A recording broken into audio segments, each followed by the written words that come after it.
মধ্যপ্রাচ্য পরিস্থিতিতে তেলের দাম বাড়ার গুজবে রাজধানীর জ্বালানি পাম্পগুলোতে দেখা গেছে যানবাহনের দীর্ঘ সারি।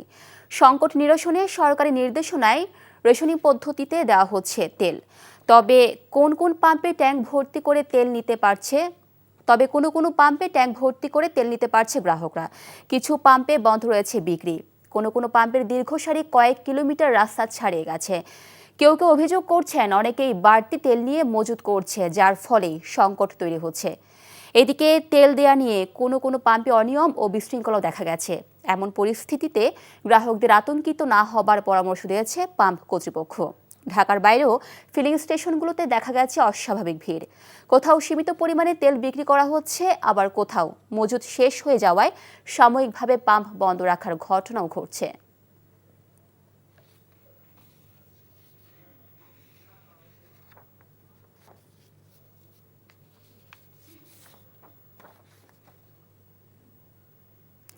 এই বিষয়ে জানতে যাচ্ছি আগারগাঁওয়ে, সেখানে আছেন স্টাফ করেসপন্ডেন্ট আবির আহমেদ। সরাসরি যোগ দিচ্ছেন আমাদের সাথে। আবির, ফিলিং স্টেশনগুলোতে গ্রাহকদের ভিড় কেমন দেখছেন এবং কি বলছেন তারা?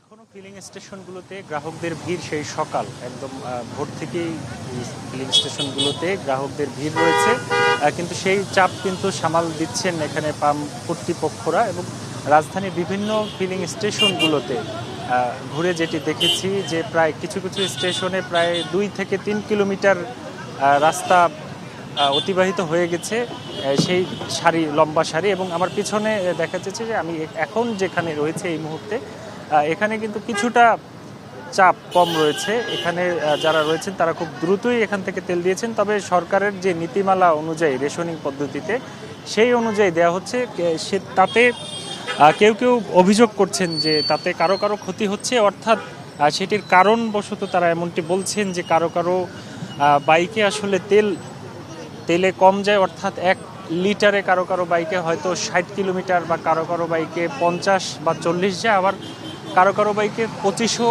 যায়। সেক্ষেত্রে এই 2 লিটার যে তেল প্রতিদিন সেটি কিন্তু যথেষ্ট নয়। এবং পাশাপাশি যারা পাঠাও রাইডার রয়েছেন তারা সবথেকে বড় সংকটে পড়েছেন এমনটি তারা বলছেন। এবং এদিকে বেশ কয়েকটি তেলের পাম্প বন্ধ রয়েছে, অর্থাৎ সেখানে তেল শেষ হয়ে গেছে। এবং কোনো পাম্পে বলছে যে তাদের যথেষ্ট পরিমাণে তেল আছে এবং সারাদিন দিলেও সেটি ফুরাবে না। এর পাশাপাশি এমনটি শুনেছি যে 2019 সালের পর আর কোনো তেলের পাম্প স্থাপন করতে দেয়া হয়নি, যার কারণে কিন্তু একটি সংকট রয়ে গেছে।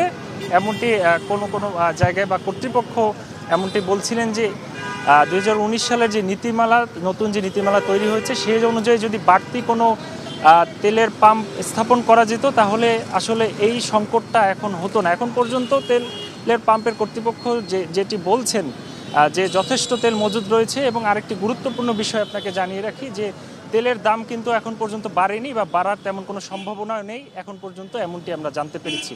তো এই ছিল সর্বশেষ সেখান থেকে। দর্শক, এখন যাব চট্টগ্রামে, সেখানে আছেন আমাদের স্পেশাল করেসপন্ডেন্ট শামসুল হক হায়দরি। হায়দরি, ফিলিং স্টেশনের তেল সরবরাহের কি খবর আছে আপনার কাছে? হ্যাঁ মিলি, যেটা সারা দেশে প্রায় অভিন্ন অবস্থা, যে আপনি লক্ষ্য করে থাকবেন আমার পেছনে যে পেট্রোল পাম্পে দীর্ঘ সারি। আমি পেট্রোল পাম্পের এরিয়ার মধ্যেই দাঁড়িয়েছি। বাইরে যদি যাই সেখানে সড়কের এক পাশে মানে অনেক দূর করে লম্বা করে দাঁড়িয়ে আছে জ্বালানি তেলের জন্য। এবং এখানে মোটর বাইক, ব্যক্তিগত গাড়ি এবং গণপরিবহন প্রায় সবাই চাচ্ছে যে তাদের পরিপূর্ণভাবে তারা ট্যাঙ্ক ভর্তি করে তারা জ্বালানি নিতে। কিন্তু এই সংকটটা এইভাবে হওয়ার কথা নয়। এটি হচ্ছে যে আমি অনেকের সাথে কথা বলেছি, তারা বলে যে আমরা বিভিন্ন গণমাধ্যমে দেখেছি যে মজুদ খুব বেশি নেই, বা 14 দিন 20 দিন এরকম বিভিন্ন তথ্য পেয়ে আমাদের মধ্যে একটা আশঙ্কা যে একটা সময়ে তেল সব ক্রাইসিস হয়ে যায় কিনা, এই জন্য আমরা যদ্দূর পারি সেটা নিয়ে রাখার জন্য চেষ্টা করতেছি। একটা সুখবর আছে, সেটি হচ্ছে যে আপনি জানেন যে জ্বালানি তেল যেগুলো বিদেশ থেকে আমদানি করা হয় সেগুলো চট্টগ্রাম বন্দরের মাধ্যমে আসে এবং এখানে 3টি কোম্পানি, পদ্মা, মেঘনা, যমুনা, এই 3টি কোম্পানির মাধ্যমে এগুলো সারা দেশে এগুলো সরবরাহ করা হয়ে থাকে। তো আজকে যেটা আমি বাংলাদেশ পেট্রোলিয়াম কর্পোরেশনের একজন কর্মকর্তার সাথে কথা বলেছি, তিনি বললেন যে তীব্র সংকটের এই মুহূর্তে কোনো সম্ভাবনা নেই, বরং আগামী 9 তারিখ এবং 10 তারিখ, এই মাসেরই চলতি মাসের 9 এবং 10 তারিখ আরও 2টি তেলবাহী জাহাজ চট্টগ্রাম বন্দরে পৌঁছবে এবং সংকটের কোনো শঙ্কা তিনি দেখছেন না। বরং সবাই যদি একযোগে তেল নিয়ে রাখতে চায় সেই ক্ষেত্রে পাম্পের উপর একটু চাপ পড়ে, এই জিনিসটি সবাইকে সাধারণকে বুঝতে হবে বলে ওনারা জানিয়েছেন। মিলি। দর্শক, জানছিলাম জ্বালানি তেলের খবর।